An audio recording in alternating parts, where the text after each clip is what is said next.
साथियों नमस्कार।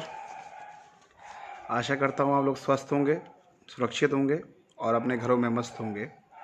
आज लेट आने का बड़ा कारण है क्योंकि आज फ़ोन में नेटवर्क जो है वो काम नहीं कर रहे थे, तो अभी वाईफाई लिया है जिसके कारण से मैं थोड़ा सा विलम्ब हो गया हूँ। साथियों मैं आगे अपनी बात करने से पहले सर्वप्रथम मैं कृतज्ञ हूँ उन लोगों के लिए जो वास्तव में आज इस मुश्किल घड़ी में, इस विषम परिस्थिति में, जब हम लोग एक संकट की घड़ी में हम लोग खड़े हैं, उस समय में वो लोग हमारे लिए, हमारे जीवन को बचाने के लिए कहीं ना कहीं अपने घरों से बाहर निकल कर दिन रात सिर्फ इसलिए अपनी जान को जोखिम में डाले हुए हैं ताकि हमें और आपको सुरक्षित कर सकें। ऐसे योद्धाओं को मैं दिल से उनके प्रति कृतज्ञ हूँ। मैं उन लोगों के लिए भी कृतज्ञ हूँ जो आंशिक रूप से कहीं ना कहीं हम लोगों के लिए अपना जीवन लगा रहे हैं और कहीं ना कहीं वो मानसिक और शारीरिक रूप से भी हम लोगों को मजबूती दे रहे हैं। तो मैं उनके प्रति भी कृतज्ञ हूँ और ये कृतज्ञता सदैव हम और आप सभी लोग बना के रखें उन सभी योद्धाओं के लिए। दीपक पांडे जी, रिम्पी जी, आप लोगों का स्वागत है। तो सर जी, स्वागत है आपका। दोस्तों देखिए, मुझे एक बात याद आती है। मैं कैप्टन चार्ल्स प्लम के बारे में आज पढ़ रहा था। जो कैप्टन चार्ल्स प्लम थे वो वियतनाम में जो एक प्लेन क्रैश हुआ था उसके एक योद्धा थे वो लोग। और चार्ल्स प्लम के बारे में मैं बताना चाहता हूँ। उनके बारे में पढ़ेंगे तो बहुत ही अच्छी उनकी हिस्ट्री है और बताते हैं उनके जीवन का एक ऐसा काल रहा जब उन्होंने एक प्लेन क्रैश के समय पर बहुत लोगों को बचाते हुए अपनी जान को बचाया था। तो उसके ठीक 8 साल बाद वो लोग प्लम साहब एक न्यूयॉर्क में एक दिन डिनर कर रहे थे। तो जब वो डिनर करने लगे तो एक व्यक्ति उनके पास चल कर आया और बोला कि क्या आप चार्ल्स प्लम हैं? तो चार्ल्स प्लम ने कहा, हाँ हूँ, मैं वही हूँ। बोले, हाँ सर, मैं आपको जानता हूँ। मैंने कहा, अच्छी बात है, मुझे जानते हैं तो, लेकिन मैं आपको नहीं जानता, आप कौन हैं? ये पढ़ के चार्ल्स प्लम ने उस व्यक्ति से कहा जो आम एक नागरिक व्यक्ति लग रहा था। न्यूयॉर्क की ये घटना, डिनर के समय पे ये घटना, एक व्यक्ति चल कर आता है, प्लम चार्ल्स को पहचानता है और कहता है, सर मैं आपको जानता हूँ। उसके बाद एक मज़ेदार बात ये होती है कि चार्ल्स प्लम जैसे उससे कहते हैं कि आप कौन, तो कहता है, सर मैं वही अटेंडेंट हूँ, मैं वही आदमी हूँ जिस दिन वो प्लेन, जब लास्ट टाइम आप उसमें जा रहे थे और वो क्रैश हुआ था, तो आपके लिए जो उसके अंदर पैरासूट रखा था वो मैं नहीं रखा था सर, मैं वही व्यक्ति हूँ। ये सुनते ही चार्ल्स प्लम के पैरों तले ज़मीन निकल गई और वो बहुत ही एक आश्चर्य हो गए कि मेरे वास्तव में वो व्यक्ति मेरे सामने खड़ा है जिसकी वजह से मेरा जीवन बचा।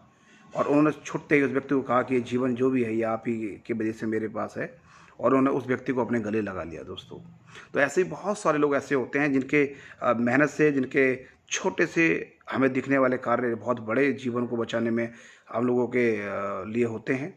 तो मैं ऐसे सभी लोगों के प्रति कृतज्ञ हूँ। मैं कृतज्ञ हूँ लोगों के लिए जो ईश्वरीय स्वरूप हमारे सामने डॉक्टर खड़े हैं कोरोना से बचाने के लिए। हमारे बहादुर पुलिस के जो बंधु हैं, मैं उनके प्रति भी कृतज्ञ हूँ। और सफाई का संकल्प का जो निर्वहन कर रहे हैं हमारे सफाई कर्मचारी बंधु, उनके प्रति मैं कृतज्ञ हूँ। मैं कृतज्ञ हूँ वीर सैनिक और हमारे अथक प्रयास कर रहे हैं हमारे प्रशासन के लिए, हमारी सेना के लिए, हमारे कृषक बंधु जो दिन रात इतना हम मेहनत करते हैं, उसके कारण हमारे घरों में आज भी अनाज आ रहा है और आज भी वो गर्मी में, तपती धूप में वो लोग कहीं ना कहीं अनाज को हमारे लिए उपज करते हैं, हमारे लिए उगाते हैं। ऐसे कृषक को मैं सलाम करता हूँ। और दोस्तों, चारों दिशाओं में, नॉर्थ ईस्ट वेस्ट साउथ, ऐसे चारों दिशाओं में जो हम लोगों को जागरूकता फैलाने के लिए दिन रात मेहनत कर रहे हैं हमारे मीडिया बंधु, उन सभी के प्रति भी मैं कृतज्ञ हूँ और मैं उनको धन्यवाद करता हूँ। दोस्तों मैं आज बात करना चाहता हूँ अपने निर्णय के ऊपर। हमारा डिसीजन पावर क्या रहना चाहिए। मुझे एक बार ध्यान आता है, मैं रतन टाटा के बारे में पढ़ रहा था। रतन टाटा जिन्होंने जब एक फैसला लिया था कि जैगवार और रेंज रोवर, जो हमने गाड़ी का नाम सुना है, कि इसका अधिग्रहण मैं करूँगा, तो बहुत सारे लोगों ने उनकी मजाक बनाई। कहा कि शायद रतन टाटा जी का जीवन का ये सबसे खराब निर्णय है कि उन्होंने जैगवार और रेंज रोवर कंपनी को अधिग्रहण करने का ऐसा डिसीजन लिया है। रतन टाटा जी का उस समय का वो डिसीजन जो लोगों ने ये तय कर लिया था कि अब शायद रतन टाटा बर्बाद हो जाएंगे, और रतन टाटा ने जब ये फैसला लिया तो शायद ऐसा देखने को मिला, उनकी एक समय पर ऐसी स्थिति बन गई थी, उनके शेयर इतने गिर गए थे कि वो बिल्कुल धरातल पे आने वाली संभावनाओं की ओर बढ़ते जा रहे थे। लेकिन रतन टाटा जी ने जब इस फैसले को लेने के बाद एक संघर्ष किया और काम किया, तो आज सबसे ज़्यादा लाभ अगर उनको मिल रहा है तो वो जैगवार और अपना रोवर, रेंज रोवर जिसको हम लोग कहते हैं, उससे उनको वो लाभ मिल रहा है। साथियों, जब रतन टाटा से पूछा गया था कि अपने फैसले के ऊपर आप क्या कहेंगे, तो उन्होंने बड़ी अच्छी बात कही कि दोस्तों मेरा निर्णय क्या होता है, सही होगा या गलत, ये मैं नहीं कहता हूँ, ये मैं कभी तय नहीं करता हूँ। मैं एक निर्णय लेने के बाद उसको सही करने में जुट जाता हूँ और वो मेरा निर्णय बाद में सही निकलता है। तो जब वो सक्सेस हो गए तो आज सब लोग देख रहे हैं कि जैगुआर और रेंज रोवर की क्या हालत है और हम लोग कितना उसको पसंद करते हैं। दोस्तों, हमको अपना सॉफ्टवेयर चेंज करना पड़ेगा, हमको अपनी क्षमताओं को बढ़ाना पड़ेगा, हमको अपने अध्ययन को बढ़ाना पड़ेगा। मुझे एक बड़ी मज़ेदार बात ध्यान आ रही है दोस्तों। एक बार क्या हुआ, एक बहुत बूढ़े बुजुर्ग व्यक्ति की लॉटरी लग गई। उससे पहले मैं स्वागत कर देता हूँ मकसूद जी, महमूद हसैन जी, डिम्पल जी, पंकज बजाज जी, दीपक चौधरी जी, मनोज जी और सोनू यादव जी, नाजिम जी, मनसूरी जी, kids school castle वाजपुर, Tushar ji, Saurabh ji, दीपक पांडे जी, भी सबका आप सभी का स्वागत है। मैं आपको एक बड़े मज़ेदार प्रसंग सुनाता हूँ। एक बार क्या हुआ, एक बूढ़े व्यक्ति की 1 करोड़ की लॉटरी लग गई। लोग बड़े परेशान कि यार इसने पूरा जीवन गरीबी में गुजार दिया, यदि हमने इसको एकदम बता दिया कि आपकी 1 करोड़ की लॉटरी लग गई है तो ये इसका सॉफ्टवेयर एकदम उसको डाइजेस्ट नहीं करेगा और इसको कहीं हार्ट अटैक ना हो जाए। ये सोचकर लोगों ने सोचा कि वकील हायर करते हैं, एडवोकेट हायर करते हैं और उससे इसके पास भेजते हैं और वो अपनी चालाकी से उनको, चतुराई से वो बात बताएगा ताकि ये बूढ़ा व्यक्ति मरना नहीं चाहिए। दोस्तों, ऐसा ही हुआ। वो वकील उस बूढ़े व्यक्ति के पास गया और बोला, बाबा एक बात बताइए, अगर आपको 10 लाख रुपए की लॉटरी लग गई तो आप क्या करोगे? तो उस बूढ़े व्यक्ति ने कहा, बेटा जीवन भर गरीबी में रहा हूँ, राशन ले लूँगा, थोड़े कपड़े फटे हुए हैं, थोड़े कपड़े ले लूँगा और अपने जीवन को मस्त तरीके से जीऊँगा। वकील समझ गया, यानी कि बूढ़े बाबा को कोई दिक्कत नहीं हो रही है, चलो आगे बढ़ाता हूँ। उन्होंने कहा कि बाबा एक बात और बताओ, अगर आपकी लॉटरी ये 25 लाख रुपए की लग गई तो आप क्या करोगे? बाबा बोले, बेटा घर और बढ़िया बना लूँगा, आगे थोड़ा सा बगीचा बना लूँगा, राशन पानी कर लूँगा और एक छोटी सी बाइक, वाहन के लिए बाइक ले लूँगा। उन्होंने कहा, वकील ने सोचा कि यार इसका मतलब ये है कि बुढ़े बाबा का सॉफ्टवेयर ठीक है, ये इसको हजम करके मैं 50 लाख तक बात ले आता हूँ। उन्होंने कहा, बाबा एक बात बताइए,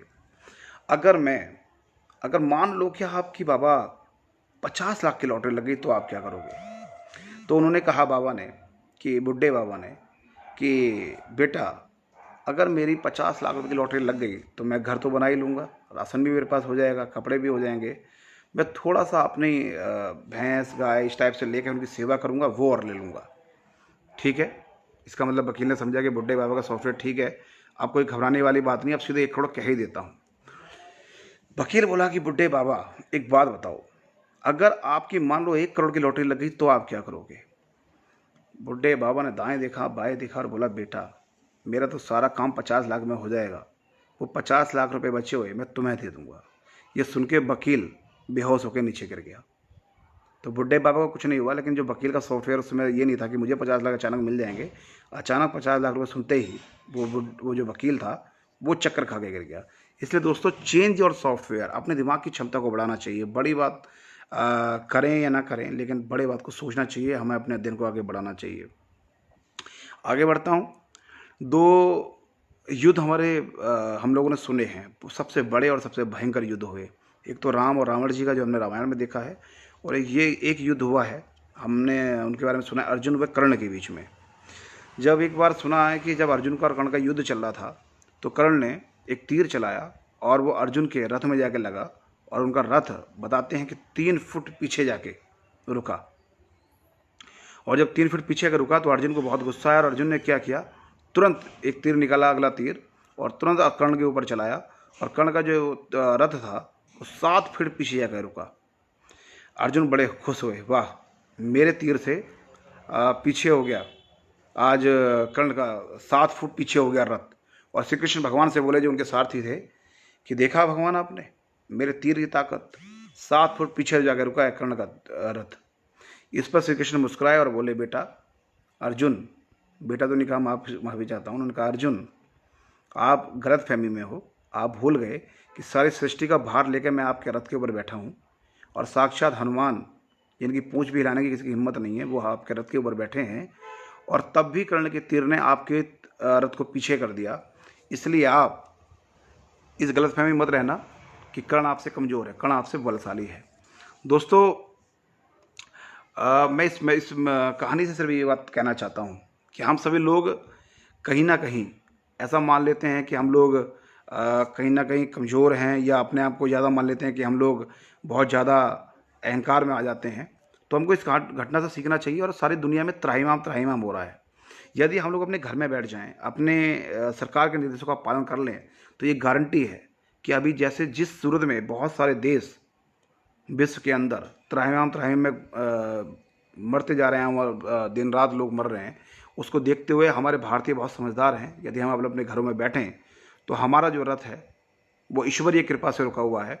हमारे रथ को, हमारे इस जग को, हमारे इस भारत को कोई दुनिया की कोई ताकत नहीं है जो पीछे और ढकेल दे। ये हमको, हालांकि हम विपत्ति में हैं, कुछ तो हमारा भी 3 फुट पीछे गया है रथ, ये भारत, लेकिन और देशों के मुकाबले हम बहुत ज़्यादा पीछे नहीं हैं, क्योंकि हम लोग भारतीय समझदार हैं, और हमें ये समझदारी बनाकर अब 1 फुट भी पीछे इस रथ को, यानी कि इस भारत को लेकर नहीं जाना है। दोस्तों, हमारे पास इटली जैसा मेडिकल नहीं है, हमारे पास अमेरिका जैसी सुपर पावर नहीं है, हमारे पास में चीन जैसी चालाकी नहीं है, मगर जो हमारे पास है वो उनके पास नहीं है। वो है हमारे देश के यशस्वी प्रधानमंत्री, जो हम सबकी ताकत है, जो हम सबके दिल में बसते हैं। दोस्तों, एक वाक्य मुझे रामायण से और याद आता है कि रामायण में हम लोग देख रहे हैं कि हनुमान जी जब लंका में पहुंचे और आग लगाने वाला वाक्य हमने सुना है, जब उनकी पूंछ में आग लगाई जा रही थी, तो माँ सीता ने हाथ जोड़कर अग्निदेव से कहा कि हे अग्निदेव, मेरे इस पुत्र समान हनुमान की रक्षा करना, और उसकी पूंछ को जलने से बचाना, उसको आप जलने मत देना। ये देखकर सभी लोग, हम लोग जानते हैं, हम लोगों ने देखा रामायण में कि वो लंका को गए, लंका भी जला दिया। लंका जलाने के बाद में पूरा तहस नहस कर दिया, और तहस नहस होने के बाद में हनुमान जी जब बाहर निकल के माँ सीता के पास आए, तो उन्होंने ये कहा कि बेटा हनुमान, पुत्र हनुमान, आप इस गलतफहमी में मत रहना कि तुम्हारा एक भी बाल नहीं जला, वो आपके कारण हुआ है।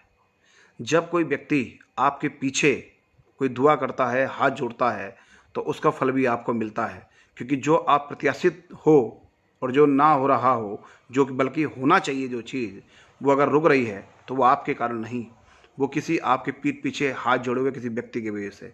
आज यदि हम कोई काम करते हैं और उसमें हम सफल हो जाते हैं, तो उसमें सिर्फ ये ना माने कि वो हमारी मेहनत से हुआ है।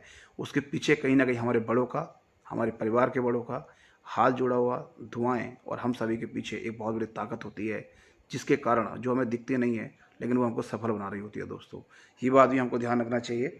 और एक महत्वपूर्ण चीज़ और कहना चाहूँगा मैं कि मैंने पिछली बार भी निवेदन किया था कि आरोग्य ऐप, जो कि हमारे परिवार को, हमको और हमारे समाज को, राष्ट्र को मजबूत बना सकता है, सुरक्षित कर सकता है। आपको एक मित्रता के भाव से मैं निवेदन कर रहा हूँ, जिसने आज आरोग्य ऐप डाउनलोड कर लिया है वो प्लीज़ हाँ ज़रूर लिखें कमेंट में। और दूसरा निवेदन ये है कि आरोग्य ऐप अगर आप डाउनलोड नहीं कर रहे हैं, तो आप इसको ये तय मान लीजिए कि आपका अभी तक चेकअप नहीं हुआ है, क्योंकि उसमें जो क्वेश्चन डॉक्टर्स द्वारा पूछे जा रहे हैं, जो आपसे डिटेल वहाँ से मांगी जा रही है, उसके माध्यम से सरकार ये तय कर पा रही है उन मानकों से कि किस व्यक्ति को कोरोना है और किस व्यक्ति को कोरोना नहीं है। यदि आपकी डिटेल नहीं हुई तो इट मीन्स कि आप कोरोना पॉजिटिव माने जा रहे हैं वहाँ पर, इसलिए आप अपनी डिटेल्स को पूरा कीजिए, ताकि सरकार उन लोगों को तय कर पाए जो वहाँ डिटेल्स भर के ये तय कर पाएगी कि इनको कोरोना है या नहीं है। दोस्तों, मैं एक मज़ेदार और बताता हूँ बात आपको। एक पाब्लो पिकासो की स्टोरी में पढ़ रहा था कल रात। पाब्लो पिकासो एक बहुत बेहतरीन नाम है, दुनिया के सबसे बड़े और सर्वश्रेष्ठ पेंटर के नाम से वो जाने जाते हैं। एक बार क्या हुआ कि उनको एक न्यूयॉर्क के अंदर जब वो टहल रहे थे, एक महिला मिली, और उन्होंने उनसे कहा कि सर, कहीं आप पाब्लो पिकासो तो नहीं है? उन्होंने कहा हाँ, मैं वही हूँ। सर प्लीज़ प्लीज़ प्लीज़, मेरी एक रिक्वेस्ट है, आप ये मैं पेपर लाई हूँ, इसे प्लीज़ एक पेंटिंग बना दीजिए, एक स्केच बना दीजिए, एक ड्राइंग कर दीजिए। पाब्लो पिकासो ने कहा ठीक है, मैं कर देता हूँ। उन्होंने 30 सेकंड के अंदर एक बड़ी खूबसूरत तस्वीर तैयार करी। पाब्लो पिकासो, आप नेट पर सर्च कीजिएगा। और 30 सेकंड के अंदर जैसे उन्होंने तस्वीर तैयार करी, और उस तस्वीर की पोस्ट उन्होंने जो रखी, उन्होंने कहा मैडम ये तस्वीर आपकी तैयार हो गई 30 सेकंड के अंदर, और इसकी कीमत है 50 लाख रुपए। महिला ने उस समय तो ले ली। महिला ने 4 लोगों को दिखाया। जैसे दिखाया, लोग बोले अरे ये तो पाब्लो पिकासो की बनाई हुई लग रही है। उसने कहा यस, उन्हीं की बनाई हुई है। बोले हम आप इसे खरीदोगे? उन्होंने कहा हाँ खरीदेंगे। और वो 1 मिनट के अंदर वो तस्वीर 50 लाख से 1 करोड़ में बिक गई। क्योंकि पैब्लो पिकासो एक बहुत बड़ा नाम है जो सर्वश्रेष्ठ दुनिया में पेंटर माने जाते हैं। साथियों, ये सोचकर वो महिला बड़ी आश्चर्य में पड़ गई और बोली 30 सेकंड में जो व्यक्ति 50 लाख कमा सकता है उसको मिलना चाहिए, उस समय वो पेंटिंग सीखूंगी। और आप विश्वास कीजिए, उस महिला ने उस पेंटिंग को सीखने के लिए जब वो पैब्लो पिकासो के पास गई और कहा सर मैं सीखना चाहती हूँ और आप मुझे भी सिखाइए 30 सेकंड के अंदर अपना ये पेंटिंग बनाना, तो उन्होंने कहा कि जिस पेंटिंग को आप 30 सेकंड में बनते हुए देख रही हो वो 30 सेकंड में नहीं बनी, वो मेरी 33 साल की मेहनत से 30 सेकंड में बनी है। यानी कि दोस्तों, मैं कहना चाहता हूँ कि हर व्यक्ति के पीछे कहीं ना कहीं हम लोग देखते हैं कि बहुत बड़ी एक मेहनत होती है, एक संघर्ष होता है, जिसके कारण हम लोग जीवन में यहाँ तक पहुँचते हैं। इसका एक दूसरा उदाहरण भी है, बड़ा बढ़िया शानदार, हमारा भारतीय उदाहरण भी है। मेजर ध्यानचंद के बारे में सब लोगों ने सुना है। मोहम्मद हसन जी आदाब, आप भी सुन रहे हैं। मेजर ध्यानचंद जी के बारे में कहा जाता है कि उन्होंने अपने जीवन में जब पहले वो हॉकी सीख रहे थे या लोगों को खेलते हुए देखते थे, तो उन्होंने रेलवे ट्रैक पर अपने बैलेंस को बनाने के लिए वहाँ पर सीखा, लकड़ी के फट्टे से सीखा। और सीखने के बाद उन्होंने इतना अच्छा बैलेंस बना लिया कि लोगों को डाउट होने लगा, शक होने लगा, संशय होने लगा कि कहीं इनकी जो ये स्टिक है, हॉकी जिसको बोलते हैं, कहीं इसके अंदर कोई मैग्नेट तो नहीं है जिससे बॉल चिपक जाती है। बार बार तोड़ के चेक करा गया। उनके इतना गजब का बैलेंस था कि एक बार ओलंपिक गेम चल रहा था, हॉकी में आधा समय निकल चुका था गेम का। उनके साथी खिलाड़ी बोले कि अभी तक आपने एक भी गोल नहीं किया है, क्या हो गया आज आपको मेजर ध्यानचंद जी? तो उन्होंने कहा कि देखिए मैं आपको बताता हूँ, मुझे लगता है कि ये जो खेल चल रहा है इस खेल के अंदर थोड़ा सा गड़बड़ है। उन्होंने कहा कैसा गड़बड़ है कि आप मेजरमेंट लाइए और मैं आपको बताता हूँ कि इसकी गोल में मुझे कुछ गड़बड़ लग रहा है। ये सुनकर उनके खिलाड़ी साथ वाले आश्चर्य में पड़ गए कि मेजरमेंट की आप बात कर रहे हैं और आपको पता रहना चाहिए ओलंपिक गेम चल रहा है। लेकिन एक बड़ा नाम थे मेजर ध्यानचंद, तो उन्होंने कहा ठीक है। उनके कहने पर रेफरी आए, बाकी लोग आए, उन्होंने गोल को चेक किया और चेक किया तो उन्होंने देखा कि मानकों के हिसाब से वो गोल 2 फीट छोटा था। इतना गजब का उनका अपने खेल के प्रति ईमानदारी, इतना अपने खेल के प्रति बैलेंस, अपने खेल के प्रति इतनी निष्ठा कि उनको एक एक सेकंड, एक एक इंच का भी उनको पता चल रहा था। ऐसे मेजर ध्यानचंद वास्तव में, जो मैंने पैब्लो पिकासो की बात आपको बताई, जो मैंने आपको मेजर ध्यानचंद जी की बात बताई, ये लोग वो लोग थे जिन्होंने अपने जीवन में संघर्ष किया। एक 30 साल, 40 साल, 50 साल की कड़ी तपस्या थी। आज हम लोग अपने बाजपुरों में ऐसे लोगों को देखते हैं। मोहम्मद हसन जी जानते हैं कि अपने बचपन से जवानी तक जो व्यक्ति आगे बढ़ता है वो पैब्लो पिकासो की तरह, मेजर ध्यानचंद की तरह अपने जीवन में बड़ा लंबा संघर्ष करके आगे बढ़ता है। ऐसे ही किसी को सफलता नहीं मिल जाती। तो साथियों, मैं आपसे सिर्फ एक और बात कहना चाहता हूँ। कुलदीप चौधरी जी नमस्कार सर, रुचि जी नमस्कार, शाहरुख जी नमस्कार, जगदीश जी नमस्कार, परमजीत जी हांडा जी नमस्कार, कविता जी नमस्कार, दीपा तिवारी जी, भूपेंद्र जी, सब लोगों को नमस्कार। मैं एक बात और कहना चाहता हूँ, जो लैंग्वेज हम लोग अपनी एप्लीकेशन में लिखते हैं, सादर निवेदन, आशय है आपकी कृपा होगी, यदि जीवन में उस लैंग्वेज को हम लोग अपने शब्दों में, अपनी वाणी में प्रयोग कर लें तो ये गारंटी है कि जीवन में बहुत सारे विवादों को हम लोग ख़त्म कर सकते हैं दोस्तों। और एक बात और कहना चाहूँगा कि यदि कोरोना रूपी दानव को हमने हराना है तो अंगद की तरह अपने पैरों को घर में जमाना पड़ेगा साथियों। क्योंकि सफलता पाने के लिए जिम में गांधी नहीं, दिल में आंधी होने की आवश्यकता है। अगर दिल में आंधी होगी तो आप बड़ी से बड़ी जंग को भी जीत सकते हैं। आप योद्धा हैं, हम लोग योद्धा हैं। लास्ट में मैं अपने सिख भाइयों के लिए एक बात कहूँगा। मैं आज पढ़ रहा था कि 12 सितंबर 1897 को सरगढ़ी में एक युद्ध में जो 21 सिख थे, हमारे 21 सिख भाइयों ने ये जानते हुए भी कि हम नहीं बचेंगे, 10,000 अफगान आक्रांताओं से युद्ध लड़ा और 900 लोगों को मार दिया दोस्तों। 21 लोगों ने 900 लोगों को मार दिया, बाकी लोग भाग गए। ये बात क्या साबित करती है? ये साबित करती है कि हमें किसी भी युद्ध में कोई ज़रूरी नहीं है कि संसाधनों से ही हम युद्ध जीत सकते हैं। हम लोग सतर्कता से, जुनून से, हौसले से, संयम से भी युद्ध जीत सकते हैं दोस्तों। कोरोना की लड़ाई में इस बात का ध्यान रखें कि हमको घर में रहकर संयम बरतते हुए, घर से बिना बाहर निकले हुए इस युद्ध को जीतना है साथियों। और एक बात और ध्यान रखिए, जो लोग आज भी अपने ईश्वरीय रूप डॉक्टर्स को, अपने बहादुर पुलिसकर्मियों को और अपने वीर सैनिकों को, अपने किसानों को, अपने आसपास में रहने वाले उन सभी सफाई कर्मचारी बंधुओं को यदि उनके प्रति धन्यवादवादी नहीं है, उनके प्रति कृतज्ञता उनके मन में भाव नहीं है, तो जीवन में अपने जीते जी जो भी व्यक्ति इन लोगों में अपना ईश्वर नहीं देख पा रहे, जो अपनी ज़िंदगी को और अपने जागरूक करने वाले न्यूज़ को देने वाले, नॉर्थ ईस्ट वेस्ट साउथ जिसकी फुल फॉर्म न्यूज़ बनती है, जिसको हम लोग न्यूज़ को कहते हैं, ऐसे जागरूक करने वाले न्यूज़ देने वाले हमारे मीडिया बंधुओं के प्रति अगर कृतज्ञता हमारे मन में नहीं है तो निश्चित रूप से ऐसा इस पीढ़ी के लिए हमारे पास उदाहरण जो आज हमको देखने को मिल रहा है वो जीवन भर हमको और दूसरा नहीं मिल पाएगा। इसलिए आज मुझे बहुत ज़्यादा बात ना करते हुए आप लोगों से इतनी ही बात करनी है। ये मेरी आज 9वीं वीडियो है। आप सभी पुरानी वीडियोज़ भी देख सकते हैं और मुझे अच्छा लग रहा है कि मेरी हर वीडियोज़ को 3 से 4 हज़ार लोगों तक व्यूअर्स के रूप में लोग देख रहे हैं। बहुत सारे लोगों के सुझाव आ रहे हैं, बहुत सारे लोगों के नए-नए आइडियाज़ हैं। और मैं आज रविवार है, मंगलवार के दिन हम सभी भाई बहन दोबारा मिलेंगे। परिवार के रूप में आपके सुझाव मुझे मिल रहे हैं। आज हमारी रसोई ईश्वरीय रसोई, जिस पर ईश्वर की परम कृपा है, हम और आप सब माध्यम है, हम और आप भोजन बनाने वाले कोई नहीं होते हैं, जिसका आज 20वां दिन हो चुका है। उसमें हम सभी लोग सहयोग कर रहे हैं और अच्छा लग रहा है कि आज 40 नए लोगों को जिन परिवारों को अभी तक भोजन नहीं पहुंचा था, वो नमूने से आगे भी कुछ परिवार थे, कुछ और थे, हमारे साथ और जुड़े हैं। आप जैसे अच्छे प्रामाणिक पड़ोसियों ने हमें बताया कि यहाँ पर वो कुछ लोग ऐसे परेशान हैं जहाँ भोजन पहुँचना चाहिए, वहाँ भोजन और पहुँचाया जा रहा है। सब देने वाला ईश्वर है, लेकिन हमें और आपको जिम्मेदारी से एक निर्वहन करना होगा कि यदि हम लोग अगर हमारे और आपके ईश्वर की उस रसोई से भोजन वहाँ तक पहुँचाएंगे तो आपके मेरे द्वारा किया हुआ वो कार्य भी ईश्वर की सेवा में, ईश्वर की शरण में हमारे द्वारा किया हुआ एक एक कदम, बढ़ाया हुआ एक एक कदम उनके चरणों में आशीर्वाद प्राप्ति के लिए बहुत बड़ा एक कदम होगा। दोस्तों नमस्कार, जय हिंद, जय भारत।